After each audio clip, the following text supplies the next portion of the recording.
The courthouse in Ashland County, Ohio had seen decades of trials, arguments, and verdicts, but that morning it felt different. The building itself seemed to hold its breath. The tall stone walls dulled every sound, swallowing whispers before they could travel far. Even the heavy wooden doors closed more gently than usual, as if the room sensed that something fragile was present. Sunlight filtered through narrow windows, cutting pale lines across the polished floor. Dust floated through the beams, unnoticed by most. People filled the benches slowly, lawyers with briefcases, reporters with notepads, officers in uniform, and a handful of townspeople who had come not out of duty but curiosity. The case had unsettled the town weeks earlier. A late-night home invasion. Conflicting accounts. Evidence that didn't sit right with everyone. Near the front of the courtroom, seated beside the witness stand, was a police K-9 unit. The dog sat upright, posture flawless, muscles tight beneath his dark coat. His vest was snug, the word police stitched clearly across the side. His name was Rex. Most people didn't know it, but they noticed him anyway. Dogs had a way of drawing attention without asking for it. Rex's handler stood beside him, hand resting lightly on the leash. Years of training had built this silent communication between them. Rex didn't pant. He didn't fidget. His eyes stayed forward, alert but calm. To the untrained eye, he looked like a statue carved from muscle and discipline. This was not unusual. Rex had been in courtrooms before. He had testified through reports, demonstrations, and handler statements. He was here because his scent tracking had been used as part of the investigation. Routine, orderly, controlled. Nothing about the setup suggested unpredictability. Then there was the child. She sat halfway down the front row, small enough that her shoes didn't touch the floor. Her legs swung gently, back and forth, brushing against the wooden bench. She wore a pale yellow sweater, slightly oversized with a tiny tear at the cuff. Her hair was tied into two uneven ponytails, one slipping loose already. Her name was Emma. She didn't belong here in the way the others did. She wasn't a witness. She wasn't family of the accused. She wasn't evidence. She was simply there because life had left no better option. Emma sat beside her aunt, pressed close against her side. Her aunt kept one arm around her shoulders, protective and tense. Anyone watching closely would have noticed how the woman flinched every time someone raised their voice, even slightly. But most people weren't watching them. They were watching the judge's bench, the officers, the dog. Emma's eyes moved quietly across the room. She didn't speak. She hadn't spoken much at all in weeks. Doctors had called it selective mutism triggered by trauma. Her aunt just called it silence. Emma used to talk endlessly about cartoons, about birds, about how clouds looked like animals. After the night of the break-in, the words had stopped coming. No screaming, no crying fits, just quiet. People assumed she didn't understand what was happening around her. At 3 years old, who would expect otherwise? But Emma was watching. She noticed the echo in the room, the scrape of shoes against the floor. The way voices sounded sharper here, more serious. She noticed how adults leaned forward when they spoke and avoided each other's eyes when they didn't want to answer questions. And she noticed the dog. At first it was just curiosity. Animals had always caught her attention, but this wasn't like seeing a dog in a park. Rex didn't move like other dogs. He didn't wag his tail. He didn't sniff the air freely. He sat like something trained not to be a dog. Emma's gaze lingered. She leaned slightly forward without realizing it. Her aunt whispered something to her, "Sit still, sweetheart," but Emma didn't react. Her eyes were fixed on Rex's face, the dark fur around his eyes, the way his chest rose and fell, slow and steady. Something about him didn't feel new. Her small fingers curled against the bench. Up near the front, the judge entered. Everyone rose, chairs shifted. Rex remained seated, unfazed. When everyone sat again, the low hum of the room returned. Papers shuffled. Pens clicked. The clerk began reading procedural statements in a flat, practiced voice. Emma barely heard any of it. Her breathing had changed, quieter now, shallower. Rex felt it before anyone else did. Years of working search and rescue had taught him how humans sounded when they were afraid, the way their bodies stiffened, the way their scent changed. He didn't turn his head, but his ears adjusted slightly, angling toward the sound that didn't belong. The handler noticed the shift but dismissed it. Courtrooms were full of nerves. Emma swallowed hard. A memory pressed against her, uninvited. Not clear images, just sensations, darkness, noise, a sharp barking sound that seemed too big for the room it filled, a deep voice shouting words she hadn't understood, a light flashing across walls, her heart beating too fast. Her foot stopped swinging. She pressed her knees together. Her aunt felt it and squeezed her gently. "It's okay," she whispered, though she wasn't sure who she was reassuring, Emma or herself. The prosecution began speaking. They described the timeline, the search, the role of the K-9 unit. Rex's handler stood when addressed, voice steady, professional. He described Rex's reliability, his certification, his flawless record. Rex sat perfectly still. Emma's eyes never left him. She tilted her head slightly, as if trying to make sense of something that almost fit but didn't. Her brows drew together. Her lips parted, then closed again. Her aunt glanced down at her and frowned. "Emma," she murmured. No response. A quiet discomfort settled over the child. Not fear exactly. Recognition. The kind that creeps in slowly, like realizing you've seen a place before but can't remember when. Rex shifted his weight. Just barely. His nails clicked softly against the floor. The sound snapped something tight inside Emma's chest. Her breath hitched. Her hand lifted an inch off the bench before she stopped herself. She looked around, as if checking whether she was allowed to move. Adults were still talking. No one was looking at her. Except Rex. For the first time since entering the courtroom, Rex's eyes flicked sideways. Just a glance. But it was enough. Emma's heart began to pound. The courtroom remained calm, controlled, unaware. The judge listened. The lawyers spoke. The handler answered questions. Everything followed procedure.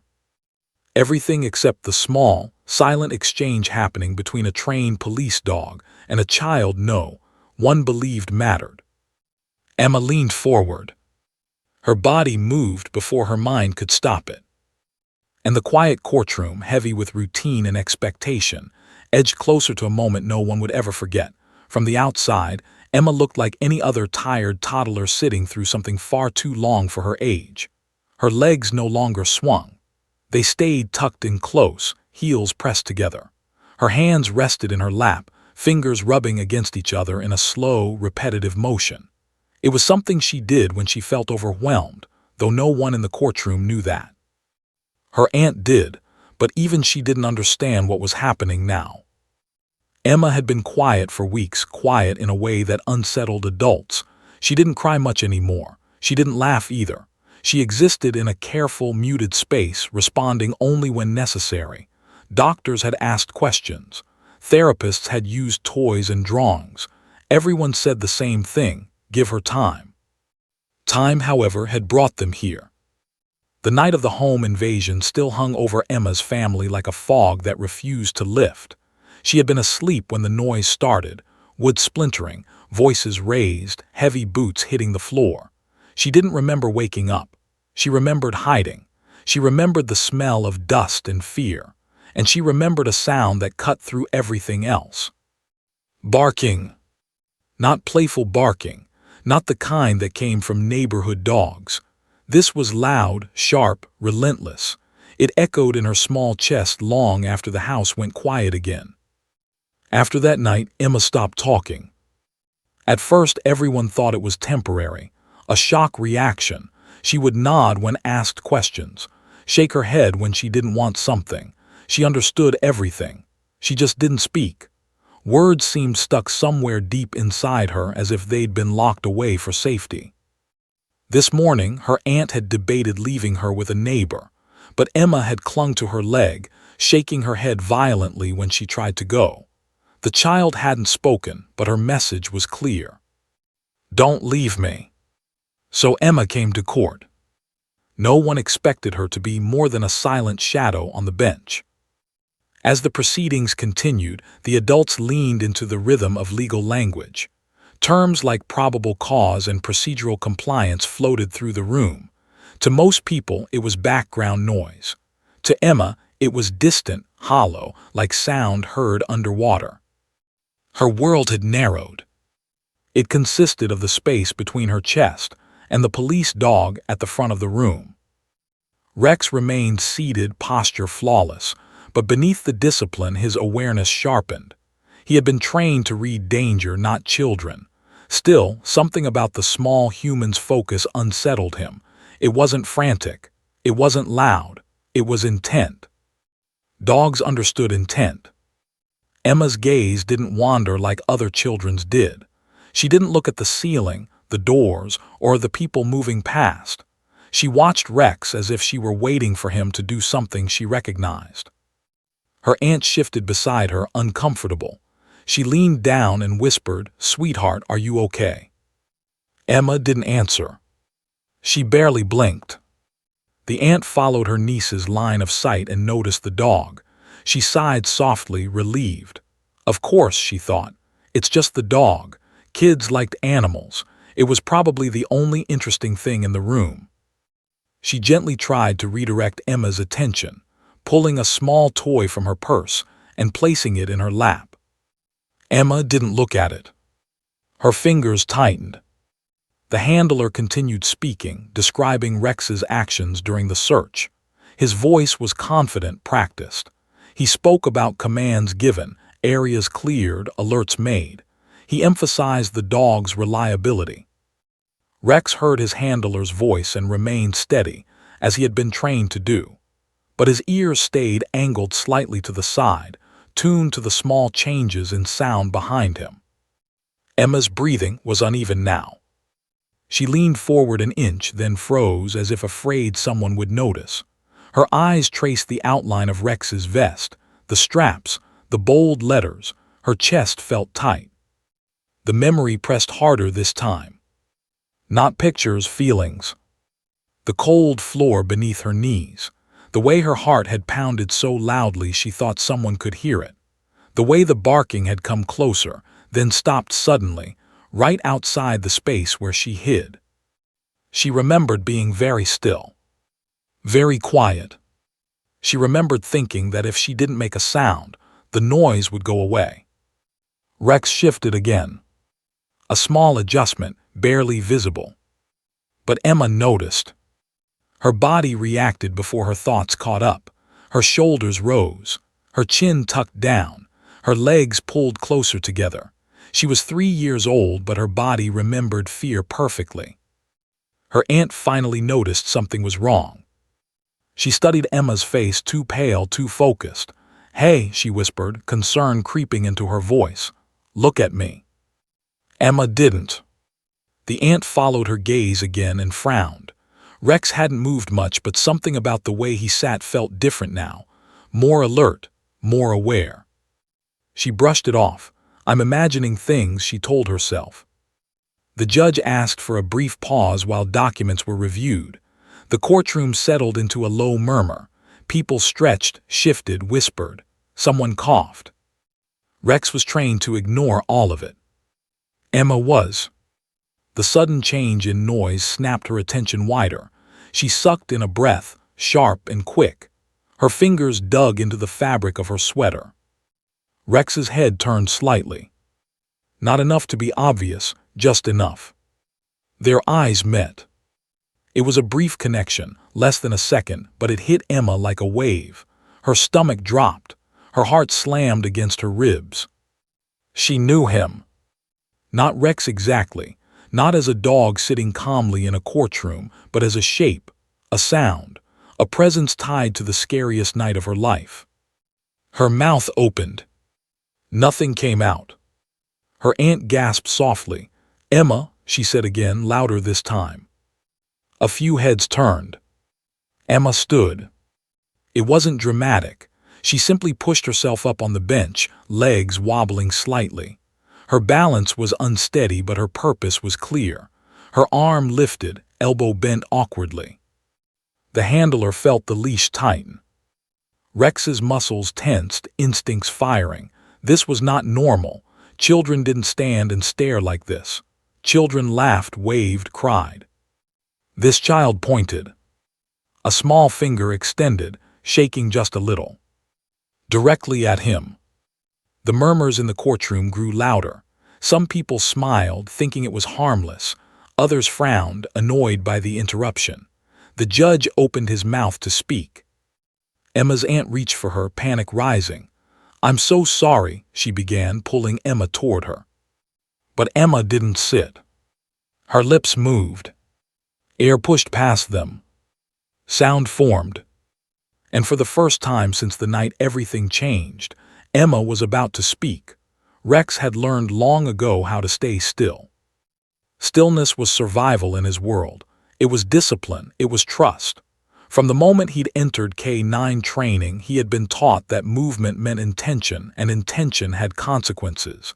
In chaos, he stayed calm. In noise, he focused. In crowds, he disappeared into his handler's commands. That morning in court should have been no different. But something had slipped past the training. Rex felt it before he understood it. A sharp change in the air, the subtle shift that told him something nearby did not belong. It wasn't aggression. It wasn't danger.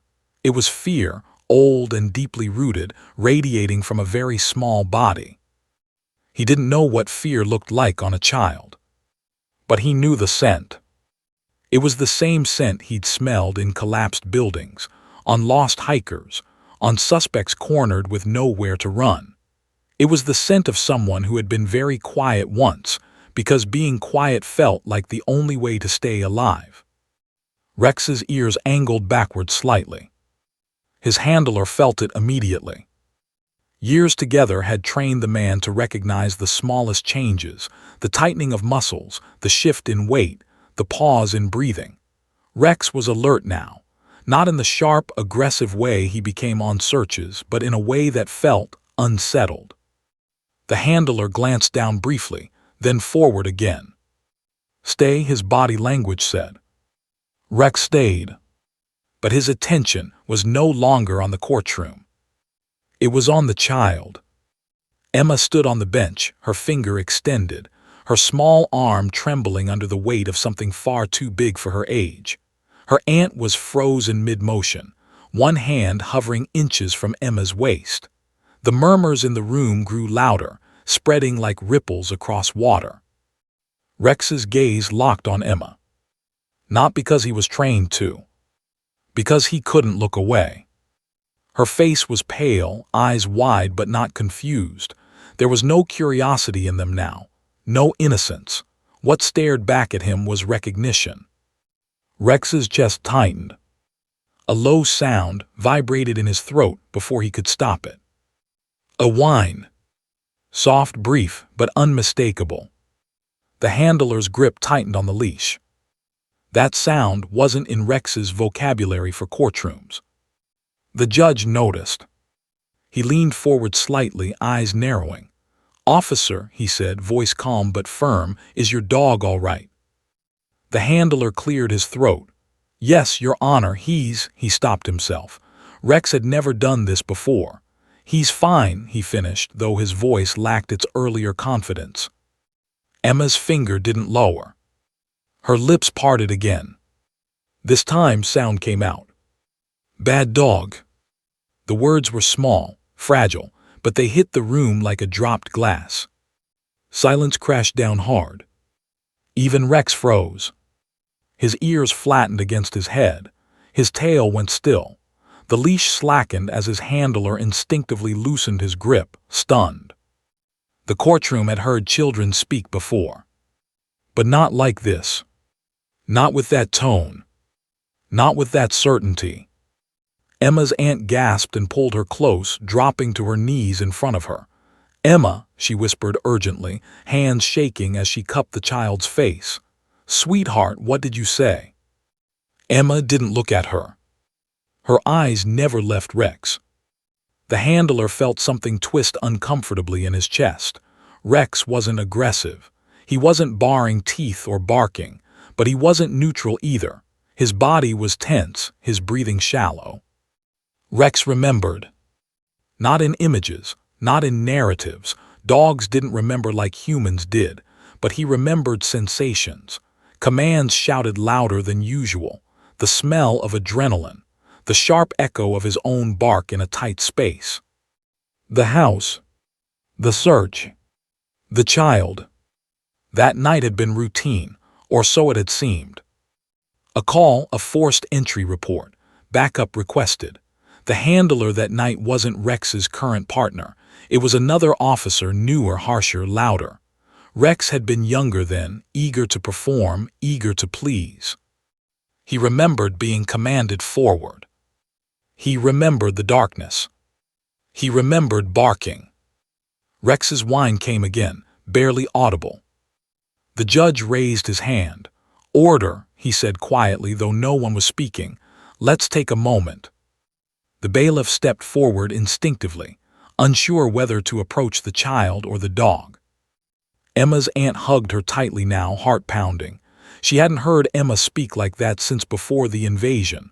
Not a full sentence, not a clear judgment. "Where did that come from?" she whispered, voice cracking. Emma swallowed hard. Her finger lowered slowly. The effort of speaking seemed to have drained her. Her body sagged against her aunt's arms. Her breathing was quick and shallow, as if she'd run a long distance without moving an inch. Rex lowered his head. The handler noticed something then that sent a chill through him. Rex wasn't looking at Emma anymore. He was looking at the floor, avoiding eye contact. That wasn't fear. That was submission. The handler knelt beside Rex without asking permission, keeping his movements slow and calm. He placed a hand on Rex's shoulder, feeling the tension beneath the fur. "It's okay, boy," he murmured quietly. Rex didn't respond the way he usually did. Across the room, the judge exchanged a look with the prosecutor and defense attorney. This was no longer a simple interruption. This was a moment that demanded attention. "Who is the child?" the judge asked. The aunt stood shakily, still holding Emma close. "My niece, Your Honor," she said. She was in the house the night of the search." That changed everything. The room seemed to tilt. The judge nodded slowly. "Let's pause proceedings," he said. "I want everyone to take a breath." Emma buried her face into her aunt's shoulder. Rex let out one final soft sound and lay down. Flat. Still.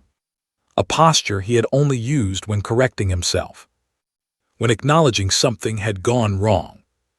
The handler felt a heavy weight settle in his chest. This wasn't about evidence anymore. This was about memory. And truth. And a child who had finally found her words. The courtroom did not return to normal after Emma spoke. Even during the recess, the air stayed heavy, thick with questions no one was ready to ask out loud. People whispered in corners, their voices low but urgent. Reporters leaned together, eyes bright with instinct. This was no longer a routine hearing. Something fragile had cracked, and everyone could feel it. Emma sat in her aunt's lap in a small side room off the main hall. Her body trembled slightly, exhaustion settling in now that the moment had passed. A court-appointed child advocate knelt nearby, speaking softly, careful not to overwhelm her. Emma didn't answer questions. She clutched her aunt's sweater and stared at the floor. But she wasn't silent anymore. Small sounds escaped her now and then, a breathy sigh, a quiet hum, proof that her voice wasn't gone. It had just been hiding. Back in the courtroom, Rex lay beside his handler, head resting on his paws. His posture was calm again on the surface, but the handler knew better. Rex's breathing was shallow. His eyes didn't fully close. He wasn't resting. He was waiting. The handler replayed the moment again and again in his mind. The pointing finger. The words. Bad dog. Rex had never been called that before. Not once in 7 years. The handler had built his career on trust, trust in his partner, trust in procedure, trust in the system that told him they were the good ones. But now, doubt crept in where certainty had always lived. When court resumed, the judge entered quietly, face more serious than before. The room stood, then sat. No one shuffled this time, no one coughed. Everyone was listening now. The judge cleared his throat. "Before we continue," he said, "I want to address what happened earlier." Every eye moved to Emma and her aunt as they returned to their seats. The judge softened his tone. "We are not here to frighten anyone," he said, "especially a child." Emma pressed closer to her aunt. The judge continued, "However, statements, no matter how small the speaker, cannot be ignored when they intersect directly with this case." The defense attorney straightened in his chair. He had sensed an opening the moment the child spoke. The prosecution looked less comfortable, fingers tapping nervously against a legal pad. The judge turned to the handler. "Officer," he said, "has your dog ever reacted this way in court?" The handler swallowed. "No, Your Honor." "Ever reacted this way around a civilian?" "No, sir." The judge nodded slowly. "And is it correct that Rex participated in the original search of the residence where the child was present?" The handler hesitated. "Yes," he said carefully, "but I was not his handler at the time." That sentence landed hard. Murmurs spread again, louder now. The judge raised a hand, quiet. He turned to the prosecution. "I want a full record of which officers were present during that search, including K-9 assignments." The prosecutor nodded, trying to maintain composure. "Of course, Your Honor." Emma's aunt felt her chest tighten. She had avoided thinking too deeply about that night for weeks. The chaos, the fear, the confusion. She had trusted that it was necessary, that it was handled properly. Now she wasn't so sure. The judge called a short recess again, this time requesting the child advocate and a trauma specialist to be present. This wasn't an interrogation. It was an evaluation. Emma was guided gently to a quiet room with soft lighting and toys placed strategically around the space. The adults spoke in calm voices. They didn't ask about dogs. They didn't ask about the court. They asked about colors, animals, favorite shows. Emma answered some of those questions. Her voice was small, hesitant, but real. Then, without prompting, she picked up a toy dog from the floor. Her hand tightened around it. She pushed it away sharply. "No," she whispered. The room went very still. "Can you tell me why?" the specialist asked gently. Emma shook her head. Her lip trembled. She didn't need to explain. Her body already had. Back in the courtroom, Rex shifted again as if sensing something unseen. His handler rubbed his shoulder slowly, grounding both of them. The handler's thoughts drifted backward, years of training, certifications, commendations. He remembered Rex's early days, still learning boundaries, still responding to tone more than commands.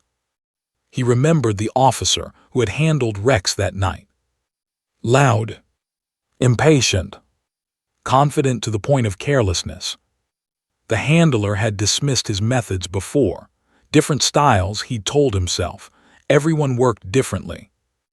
Now, the handler wondered what Rex had learned from that night. The judge reconvened the court. "We will proceed carefully," he said. "The child's statement alone does not determine facts, but it does warrant further scrutiny." The defense attorney stood.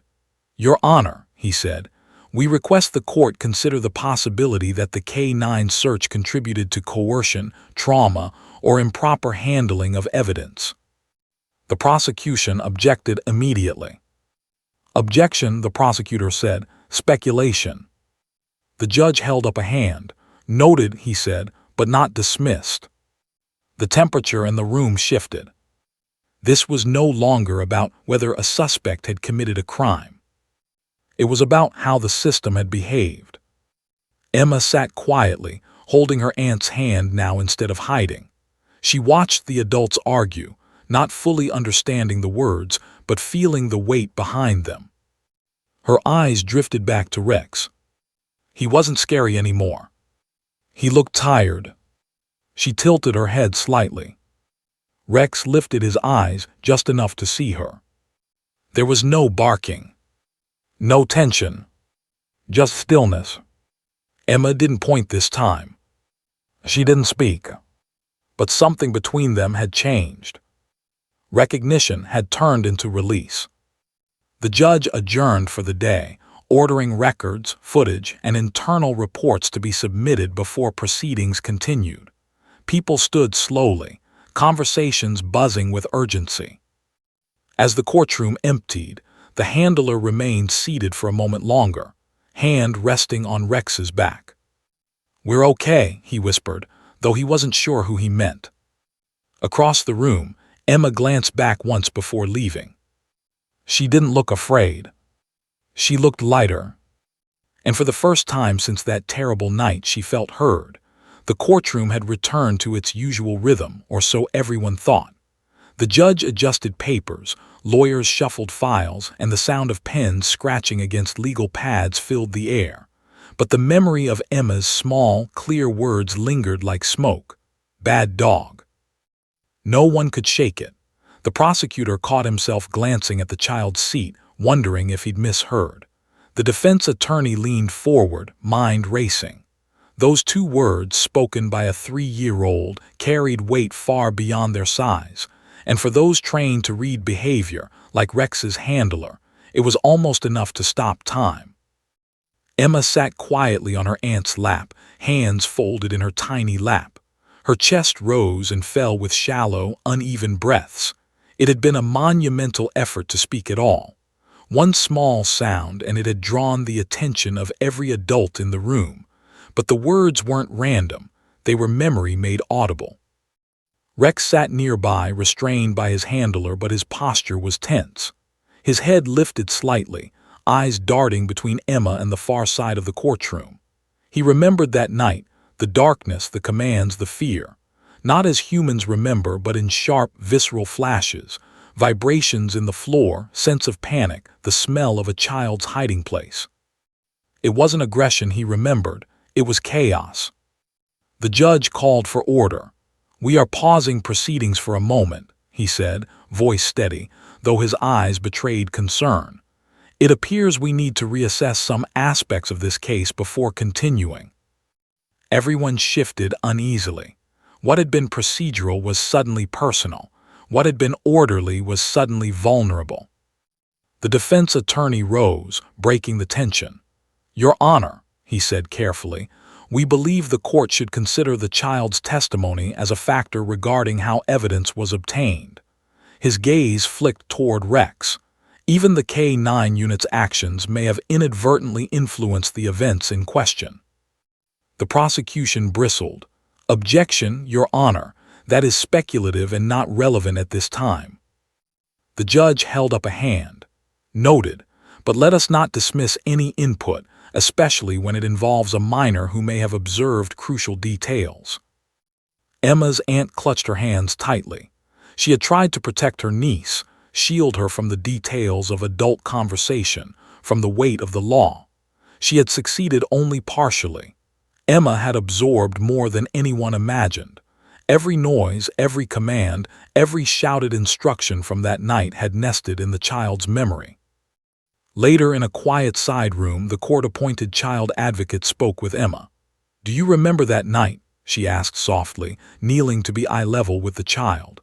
Emma's small hands fidgeted in her lap and she pressed herself closer to her aunt. She did not answer immediately.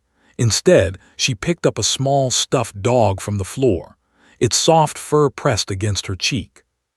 "Was this dog scary?" the advocate asked gently. Emma's tiny lips moved, forming the words she had not yet spoken aloud to anyone else. "Yes," she whispered, barely audible. The room froze around her.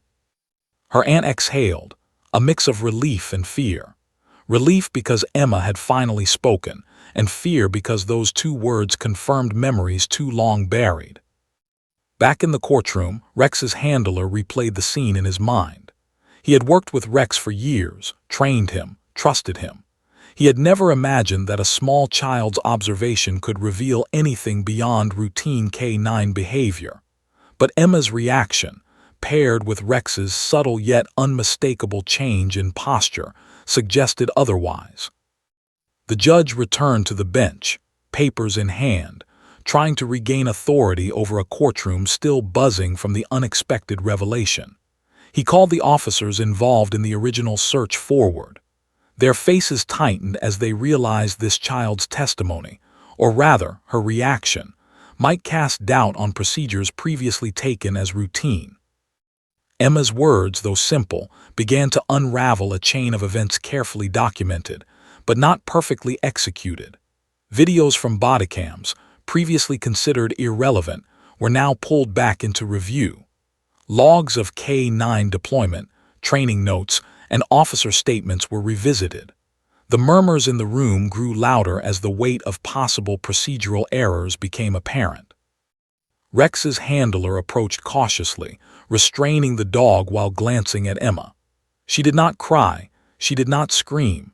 She simply sat with the dignity of someone who had survived.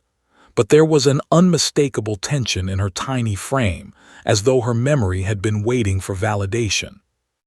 The judge, realizing the courtroom had shifted from legal theater to something more human, cleared his throat. "We will proceed carefully," he said. "We are not questioning the credibility of any adult here, but we must give weight to all observations, including those of this child. Her input may reveal oversights that could otherwise go unnoticed." The defense attorney exchanged a glance with his team, their expressions a mix of astonishment and strategy. "Your Honor," he said, "we request that footage from the night in question be reviewed in light of the child's statement to assess the behavior of the K9 unit and officers during the search." The prosecutor's jaw tightened. "Your Honor, the child is 3 years old. I fail to see how her observation can substantiate claims against trained officers and a certified K9 unit." The judge held up a hand. "Objection noted. However, the court acknowledges that trauma affects perception. What she remembers, no matter how small, will be documented and considered carefully." Emma's aunt watched her niece shift slightly in her lap, small hands gripping her sweater. She had feared this moment for weeks, worried that reliving the events would overwhelm the child. But Emma had spoken, bravely, clearly, with the simplicity and honesty only a child could muster. Outside the courtroom, news of the incident began to ripple through the small town. People who had followed the home invasion case closely were shocked by the idea that a child's memory could potentially alter proceedings. Headlines whispered about the child who spoke 2 words, though few understood the weight behind them. Inside the room, Rex's handler maintained a calm exterior, but every fiber of his being remained alert. He had trained dogs for years. He had seen the effects of memory, instinct, and fear on both humans and animals. He understood what had happened in that brief exchange. A child's trauma had intersected with a K9 unit's training in a way that exposed a truth no one else could see. Emma's words had bridged a gap between instinct and observation, between fear and reality. They had taken the smallest of phrases, "bad dog," and amplified them into undeniable presence. Later, when the child was taken for a brief recess, the courtroom emptied slightly. Lawyers whispered, judges conferred, and officers reviewed notes. But everyone knew the case had changed. The simplest utterance of a 3-year-old had shifted attention, redirected procedures, and cast light on corners of the investigation no one had previously scrutinized. The weight of those words was not in their complexity, it was in their honesty. Bad dog. They contained memory, trauma, and recognition, and they demanded to be reckoned with. By the time the afternoon proceedings resumed, everyone had shifted subtly. The prosecution was cautious, the defense emboldened. The judge careful, mindful of precedent, procedure, and humanity. Even Rex seemed more aware, responding to cues the handler didn't fully articulate, attuned now to the child's presence more than anyone else. And Emma, she sat quietly, cheeks flushed, small fingers tracing the edge of her sweater. She did not smile. She did not cry. She only watched, absorbing the reactions of the adults around her, feeling for the first time since that night that her voice had mattered. Those two words, so simple, so fragile, had stopped a courtroom, realigned an investigation, and reminded everyone present that sometimes the smallest voices reveal the largest truths. After Emma spoke those two words, the courthouse felt different. The usual rhythm of legal proceedings, the shuffle of papers, the scratching of pens, the low murmur of whispered conversations, had been replaced by a tension that no one could ignore. Something fragile had been revealed, something that demanded attention. Rex sat near his handler, tense yet obedient, muscles taut under the vest. Every eye in the courtroom noticed him now, every subtle twitch a reminder that trained dogs are not merely animals. They are instruments of memory, instinct, and reaction. The handler, seasoned and composed for years, felt a knot of unease. He replayed the moment over and over in his mind. Bad dog, two simple words, yet heavy with implication. The court reconvened after a brief recess. The judge, calm but visibly concerned, addressed the room. "We will proceed," he said, "with careful consideration of the child's observations." His gaze lingered on Emma, seated beside her aunt, small hands clasped together, her gaze wary but focused. The child advocate, kneeling nearby, gently explained to Emma what was happening. "We're just going to talk for a little while," she said softly, "and then we can go home. Everything is okay." Emma nodded slightly, her voice silent but her attention razor-sharp. She was watching. She had always been watching. Then came the turning point. The judge requested that all officers present during the original search submit detailed reports, including their K-9 assignments, the commands they had issued, and the exact sequence of events that night. The defense attorney pushed further. "Your Honor," he said, "we request access to all bodycam footage recorded during the search." The child's statement, brief as it may be, points to actions taken by the K-9 unit that warrant review. The prosecutor frowned, shifting in her seat. "Your Honor, we contend that this is speculative," she said. "The child is 3 years old. Her interpretation cannot outweigh the training and testimony of certified officers." The judge held up a hand. "Noted," he said. "However, given the potential for trauma to affect memory, the court will allow the review of all recordings and logs to determine whether proper procedure was followed."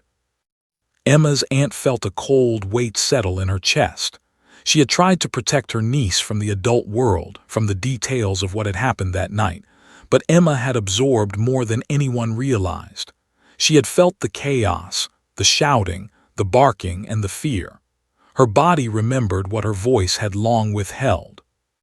Meanwhile, in a quiet office near the courtroom, Rex's handler reviewed his own notes from that night. He recalled the other officer, loud, impatient, commanding Rex aggressively. The young dog had responded without hesitation, unaware that the child was hiding just out of sight. The handler felt a pang of guilt, not for Rex, not for the officers, for the memory that had lain dormant until now, ready to resurface through Emma's small voice. The review of bodycam footage revealed what Emma had hinted at. The K-9 search, though technically within policy, had been executed with little regard for a hiding child in a nearby room. The officer had shouted commands, and Rex had barked, agitated by the chaos and the strong scent of fear. It was routine by the letter of the law, but traumatic for anyone witnessing it from a child's perspective. Courtroom observers murmured as the footage was shown. Even seasoned lawyers and officers could not ignore the visual evidence, the loud commands, the sudden movements, the dog's tense stance. To an adult, this might have seemed controlled. To a child, it had been terrifying. The defense attorney leaned toward the judge. "Your Honor, this confirms the child's reaction was not imagined. It was rooted in real events that could have influenced the outcome of the initial investigation. The prosecutor, usually composed, faltered. "We acknowledge the footage," she said carefully, "but this does not prove misconduct." The judge nodded, scribbling notes. "Agreed. It does, however, warrant consideration of whether proper care was taken when conducting searches in proximity to minors." Emma remained quiet throughout. She did not clap. She did not cry. She only watched, eyes following Rex as if reading the scene between the dog and the officers. Her small hands gripped her aunt's sleeve. She understood more than anyone expected. The courtroom slowly shifted focus. Lawyers began referencing logs, training notes, and K-9 manuals. They compared procedures against what had actually occurred that night. Observers noted the disconnect between policy and practice.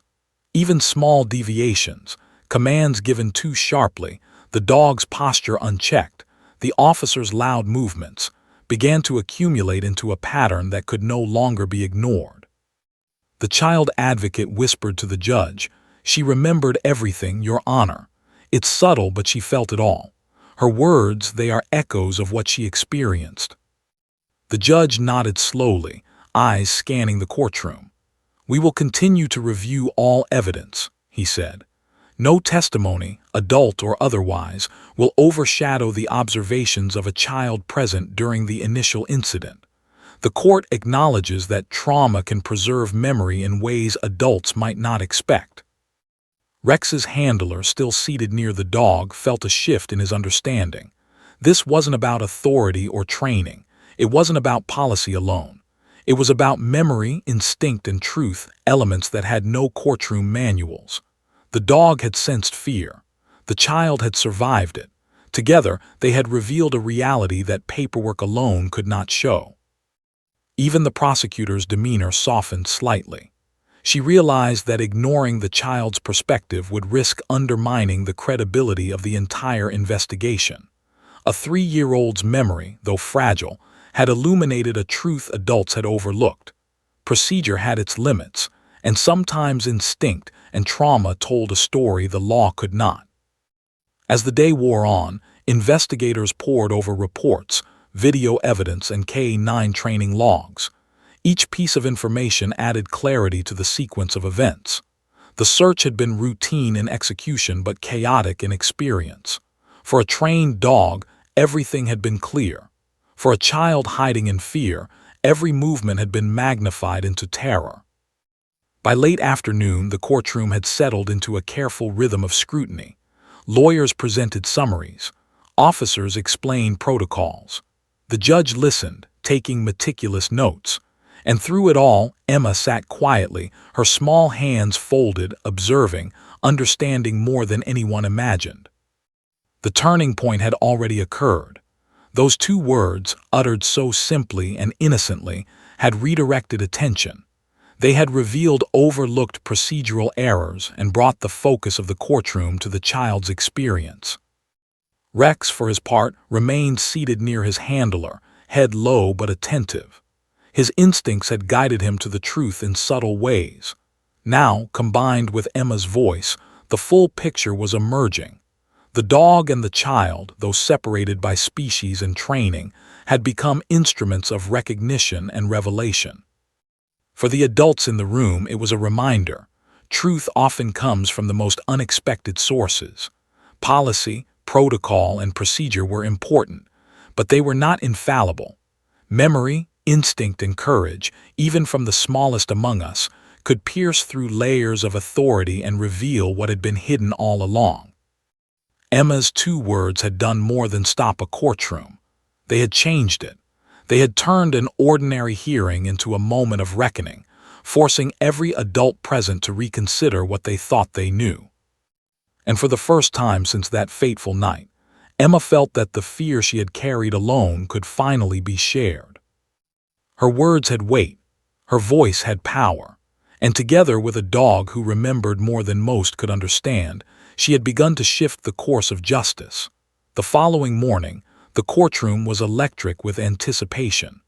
News of the previous day's events had already spread through the small town, and the atmosphere inside the courthouse reflected the tension outside.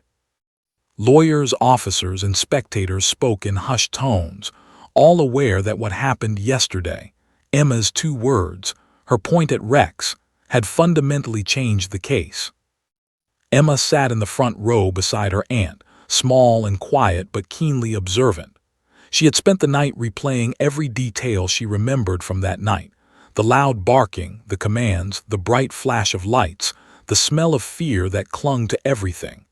Now, for the first time, she understood that the adults around her were listening. They were taking her seriously. The judge entered promptly. He did not smile. He did not adjust his robes theatrically. He carried the weight of responsibility like a shield, aware that the courtroom had become more than a legal arena. It had become a stage for truth in its purest form. "Before we proceed," he said, voice steady and deliberate, "we have received new evidence and submissions relevant to the case." The prosecutor and defense attorney exchanged brief glances. Both understood that the dynamics had shifted. This was no longer simply about whether a suspect had committed a crime. It was about procedure, oversight, and the reliability of the investigation itself. The first video evidence was called up, a compilation of bodycam footage from the night of the home invasion. The officers present watched the footage, their expressions tense, each aware that the slightest misstep could reflect poorly on their conduct. The footage was unremarkable at first glance. Officers moved through the house systematically, their flashlights cutting through the darkness, their radios crackling. Then suddenly, the chaos revealed itself. One officer's commands were louder and sharper than necessary. A flash of movement startled Rex. The dog barked, muscles tensed, and the sound ricocheted down the hall where a small child crouched in hiding. Emma's gaze remained fixed on the screen as it played. She remembered the sensations: fear, confusion, helplessness. Her fingers curled around her aunt's hand, squeezing tightly.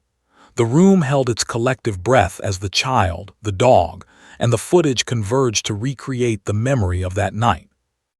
The judge leaned forward, fingers steepled. "Officer," he said to Rex's current handler, "please describe your dog's behavior in relation to the child's testimony." The handler swallowed. "Your Honor," Rex reacted instinctively to the sounds and movements present during the search. At the time, he was performing as trained, but it is clear now that the child's presence and fear may have inadvertently affected his behavior. He responded to stimuli that, to an adult, might have seemed routine, but to a child were overwhelming. A murmur rippled through the courtroom. The recognition was unmistakable. A trained K-9, disciplined and obedient, had been influenced by the environment, and that environment had included a terrified child. The judge nodded, silent for a moment. "We are documenting this thoroughly. It is not a question of fault at this moment, but of accuracy and accountability." Then came the crucial moment. One officer, previously confident in his statements, hesitated as he was asked to explain a particular sequence of commands. His recollection conflicted with the footage. Voices on the recording were louder than his testimony suggested. Rex's movements aligned with the child's point of view rather than the officer. The room shifted. Even the prosecutor's composure faltered. The defense attorney pressed the point. "Your Honor," he said, "it is clear that the child's testimony, although brief, has highlighted discrepancies in the officer's account. This must be taken into account when assessing the integrity of the initial search." Emma's aunt held her breath, eyes wide. She had feared that the child's memory might be dismissed, that it would be seen as unreliable. Yet here it was, undeniable, confirmed by evidence and expert interpretation. Emma's small voice had forced adults to confront facts they might otherwise have ignored. The judge then called a brief recess, allowing everyone to process the new evidence. Outside the courtroom, whispers of disbelief and awe circulated. The child's simple words had exposed procedural errors, miscommunication, and moments of oversight that had gone unnoticed by trained adults. When court resumed, the tension had not diminished. The judge addressed the courtroom firmly. "We will review all protocols in light of the evidence presented. The goal is to ensure that justice is served fairly, accurately, and with full consideration of all perspectives, including those most vulnerable." Rex remained seated near his handler, head low but attentive. The dog's presence was a reminder that instincts and memory often carry truths that human perception misses. The subtle reactions of a trained K9 had, combined with Emma's testimony, created a bridge between procedural routine and lived experience. Emma, sensing the gravity of the moment, straightened slightly in her seat. She had spoken once. She had seen. And now she understood that adults were listening, not just hearing but understanding. The fear that had silenced her for weeks was dissipating, replaced by a quiet confidence that her voice mattered. The judge turned to the officers present during the search. "Please clarify any actions that may have inadvertently caused distress to bystanders, especially minors," he instructed. The officers complied, detailing steps, decisions, and thought processes. Their faces were tight with realization. The small voice of a child had brought them to accountability. Then, in a brief but significant act, the judge reviewed internal reports on Rex's conduct during the search.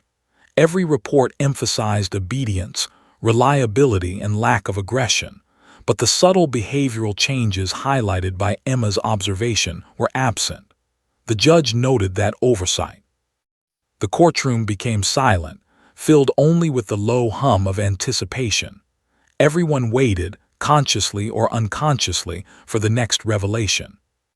It came when an officer submitted footage captured inadvertently during the search, a handheld camera from a second team. On the tape, the child's hiding place became visible. The flash of light, the sudden barking, the officer's louder-than-necessary commands, all coincided with Rex's tension. The sequence confirmed what Emma had said. Her fear was real, justified, and had been a response to specific actions. The defense attorney spoke, voice steady, confident. "Your Honor, the child's testimony has now been substantiated by visual evidence. This must be considered when evaluating all subsequent actions taken by law enforcement that night." The judge nodded, pen scratching rapidly across his notes. "Agreed. The court recognizes that even unintentional distress caused during procedures can impact the credibility of the evidence collected. We will ensure this is reflected in our final assessment." For Emma, the process was exhausting but validating. Her body relaxed slightly, her fingers unclenching. She had spoken, she had been heard, and now adults were responding. It was a new sensation, empowerment delivered in the quietest, most profound way. Rex, meanwhile, allowed a slight exhale, the tension in his body easing. His instincts had guided him to the truth, and now recognition had transformed into realization. The child's small voice had changed the course of events. The dog had sensed the fear. The child had spoken the memory. Together, they had created undeniable clarity. By the end of the day, the courtroom had reached a tentative understanding. Procedural errors were documented, K9 actions were contextualized, and the child's perspective was formally recognized as credible evidence in the proceedings. Adults spoke in hushed tones, aware that what had happened here was extraordinary. The turning point had arrived, not from legal expertise, not from adult reasoning, not from precedent. From a 3-year-old girl and a dog trained to obey commands had come a revelation no one anticipated. It was simple, yet profound. Truth sometimes emerges from those least expected to speak it. Emma's aunt exhaled slowly, a mixture of relief, pride, and lingering concern washing over her. The child had survived the night, the fear, and the courtroom. She had done more than observe. She had contributed to justice. The courtroom emptied gradually, but the impact of that day remained palpable. Lawyers and officers exchanged glances, acknowledging the lesson they had learned. Even the smallest voices, when coupled with memory and courage, could alter the course of events in ways adults might never predict. And as Rex's handler led the dog out of the courtroom, he allowed himself a quiet thought. Sometimes the truth isn't measured in training, procedures, or authority. Sometimes it's measured in instinct, observation, and the bravery to speak, even if only 2 words. The courtroom felt quieter that morning. The tension from the prior days had not disappeared. It had transformed into a sense of solemn anticipation. Every person present, lawyers, officers, the judge, and spectators, knew that the proceedings were no longer purely procedural. They were human. They were personal. Emma sat in her small chair, her aunt beside her, both of them still absorbing the gravity of what had happened. Emma's gaze was steady now, no longer flickering nervously toward the floor or scanning for invisible dangers. She had found her voice, and the world had listened. Rex lay nearby, his powerful body relaxed for the first time in days. His handler, a man usually unshakable in his composure, felt an unexpected swell of emotion. He glanced down at the dog, noting the subtle signs of relief, the easing of the muscles, the tail that had once been stiff now settling softly against the floor. Together, they had witnessed the extraordinary, the moment when instinct, memory, and courage converged in the smallest of humans. The judge cleared his throat, lifting his gaze to the room. "We have reviewed all evidence, including procedural logs, bodycam footage, and expert testimony regarding the K-9 unit," he began.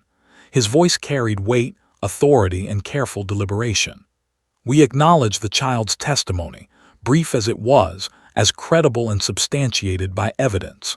Her observations have provided insight into procedural gaps and have prompted necessary reviews." The courtroom murmured, a low wave of acknowledgement spreading through the room. Emma's aunt held her hand tightly, squeezing it in quiet support.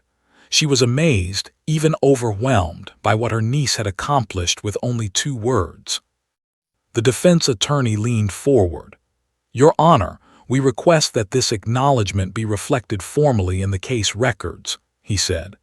"That the child's testimony and the corroboration of her observations through evidence be recognized as influencing the investigation and outcomes."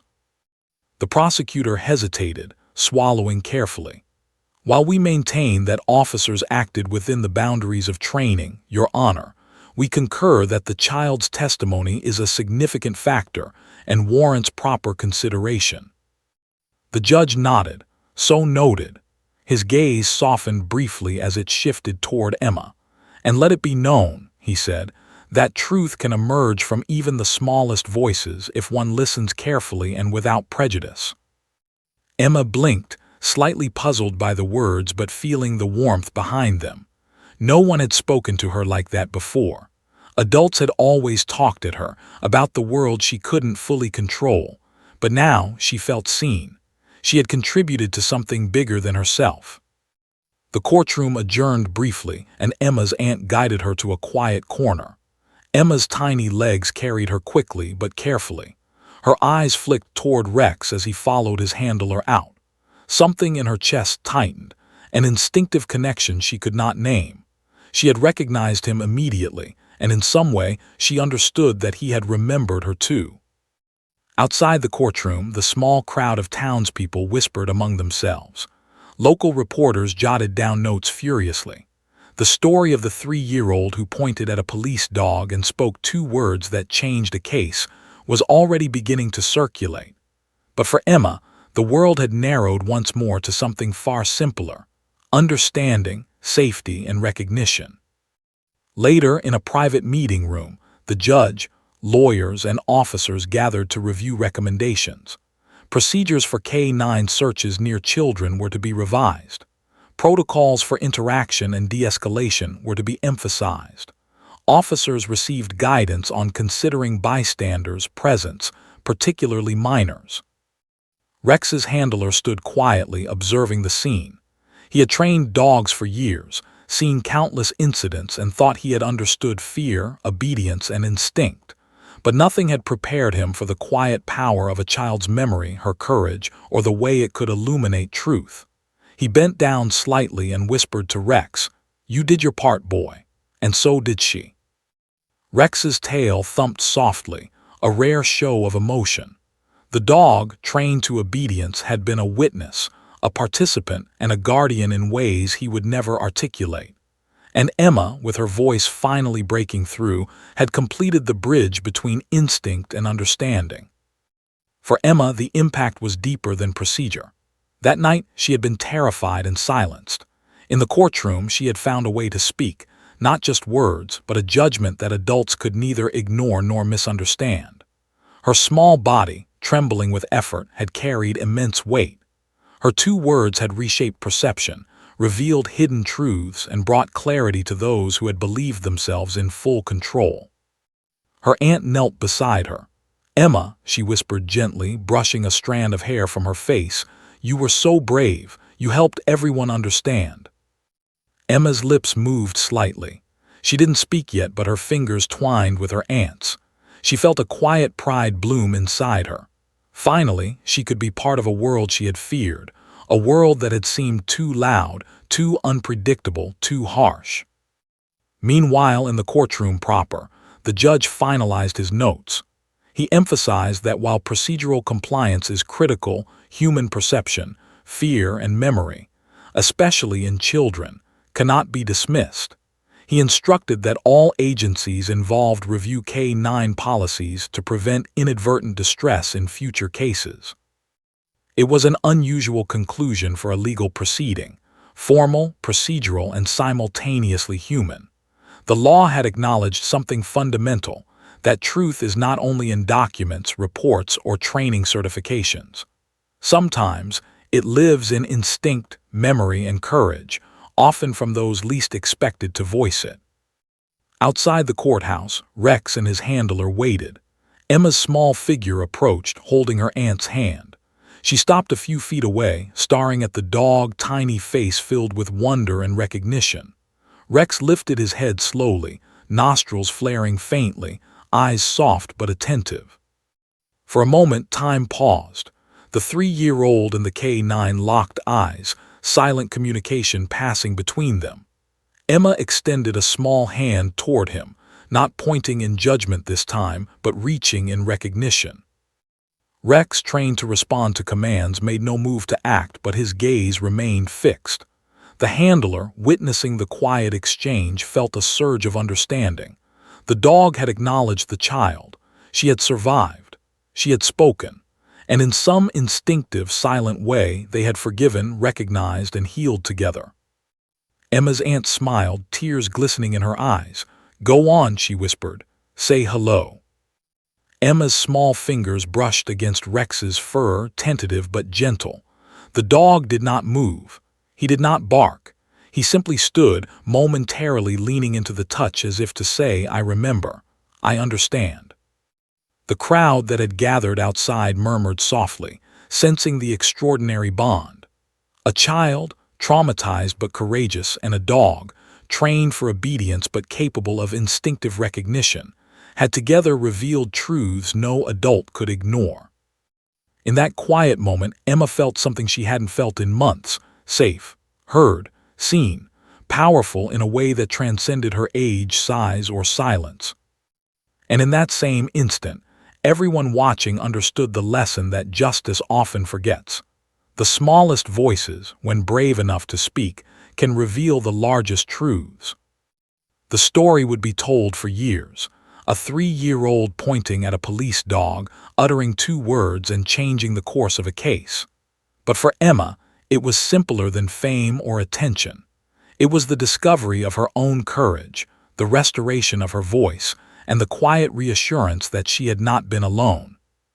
The dog and the child together had bridged fear and understanding, instinct and humanity, silence and truth. And for the first time since that night, the world felt right, if only for a moment.